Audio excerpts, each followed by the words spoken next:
Oh, hey guys, it's Jordy here for Cinecom.net. And welcome to Copycat Friday, where we recreate effects from famous films and music videos. And I don't know what to say anymore, so let's get into the video, guys. Thank you, Jill, for that great contribution. Such a weird guy. Anyways, I'm Janik for Cinecom.net and welcome to another Copycat Friday. Like you saw, in this week's video we are going to do an effect that's old. Really old. In fact, it's as old as me. The effect that I'm talking about is a face morphing from Michael Jackson's music video Black or White. Here you can see multiple people of different races morphing in each other fluently. Now, we wanted to make this effect for a long time now. But we were also afraid because we knew it was quite hard to recreate in such a perfect way as they did. Maybe the special developed face morphing software has something to do with that. Who knows? Anyways, this week we made the leap and created an effect that comes really close to the original one. Now guys, before we start, I have one question. If you could morph into one person, who would it be? I think I would morph into Tony Stark. Because I always wanted to be a millionaire. And of course have an Iron Man suit. Now, let's hit the montage.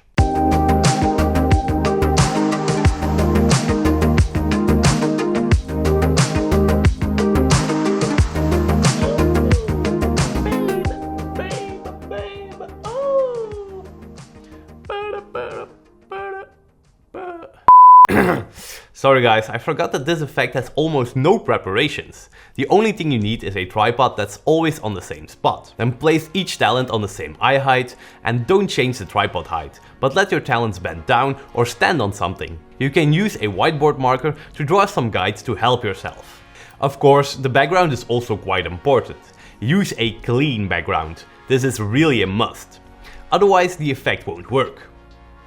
Well, it will work, but you'll have some weird distortions in the background. Then the last thing you need to keep in mind are the similarities. Let your talent all wear the same t-shirt to make it yourself easier. And try to keep the forehead as open as possible, because this will be needed for the warping. Let's begin with the effect, and this we will make in After Effects. Take the first shot of your talent's face and drag that in the timeline. Then take the shot of the other talent and place that on top. Now in the part where the face morph takes place, we want to stabilize the motion. So look for the point where the morph will take place and make a cut there. Select the clip you want to stabilize and in the tracker panel choose Stabilized Motion. Place the tracking point on something very recognizable of the talent's face, like a nostril. Click on Analyze Forward and let After Effects do its thing. Then click on Apply and the footage is stabilized. Do the exact same thing with the second clip and all the other clips you want to morph. Now the stabilization won't be that drastic because the talent will stand still, but it will remove that super small shake from their head. Now for the part that takes the most time, warping the face of the talents to match each other's. Take the top talent's clip and drag that to the right so that the two talents just overlap. Then lower the opacity of the top clip to 50% and lock the clip. This will make sure that we see what we are doing and never select the wrong clip. Then in the effects library look for the mesh warp effect and drag that to the bottom clip. Set the rows to 24, the columns to 28 and the quality to 10. Then place your playhead on the point where the two clips first overlap. Here you can enable the animation for the distortion mesh and create a keyframe. Next go to the last point where the two clips overlap. This is where we are going to mesh warp the bottom talent's face to the top one. I'm not going to show you each step I made when warping the talent's face, but it's quite obvious. Just warp everything important, such as the eyes, the nose, the hair, the mouth, the jawline, ears, just every part of the face. Really let the two talents match and you will get this. Whoa! Woo! That is one ugly person. Next we want to do exactly the same with the top talent's face. However, here we want the face to start distorted and over time animate back to the original. So add the mesh warp effect, go to the last point where the two clips overlap and make a keyframe for the distortion mesh. Again go to the first point where the two clips overlap and here you can now distort the second face. Try to match the other one as much as possible. You can really go into detail, but this will probably take some time.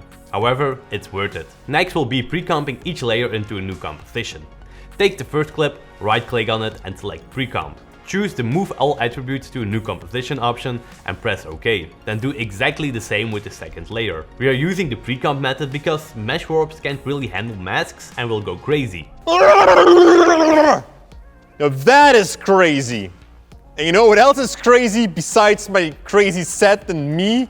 Storyblocks video, because on there you can download unlimited video assets such as visual effects, there are overlays, we got backgrounds, we got 4K high quality stock clips, there are even collections so that you can find the stock clips in the same style. And the most crazy things about everything on Storyblocks are their After Effects templates. Whether it's a photo slideshow, an intro sequence, or a logo reveal, you can just swap your own assets in there in a matter of seconds and have yourself something really cool. And you're probably thinking now, Jordy, that's not so crazy. Well, actually it is, because you can download unlimited of these video assets without having to pay extra. There's only a single price per year, and that's it. It's super cheap as well, so make sure to click the first link in the description down below to start downloading right now. It shouldn't have done that.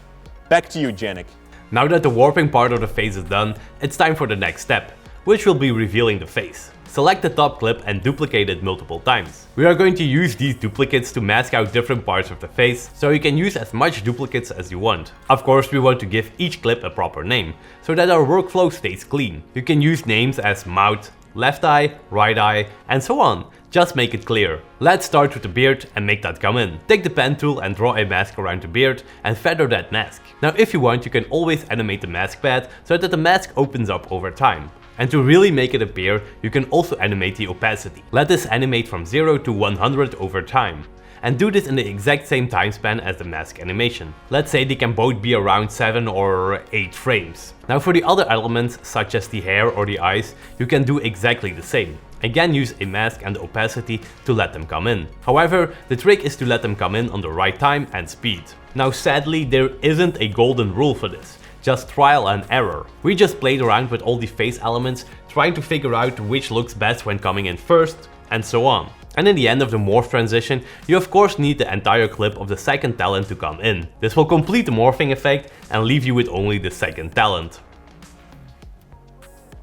Oh, hey guys, it's Jordy here for Cinecom.net. And welcome to Copycat Friday, where we recreate effects from famous films and music videos. Oh, and I don't know what to say anymore, so let's get into the video, guys. And that was it for the morph effect. However, let's do one small Janik's Fun Fact Fountain! Did you know that the morph effect is quite old? Heck, it's even older than me. The first known fact about morphing is from the 16th century, where they use it in paintings. How does that work? If you want to know more about that, just look up lenticular paintings. Yeah, look that up. Now in the film industry, they were also quite early with the morphing stuff. In the Naren Grapin short movie, I hope you pronounce it like that, you can see one of the first morphing effects ever done in a movie. And this was in 1910. How insane is this? 1910. But that was it for today, guys. Thank you so much for watching. I hope you enjoyed this video. Thank you Storyblocks Video for the support.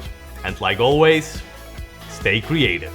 Actually, guys, I'm not that crazy. Neither is my set. It makes completely sense because I'm working on a new class for Skillshare about color correction inside Adobe Premiere Pro.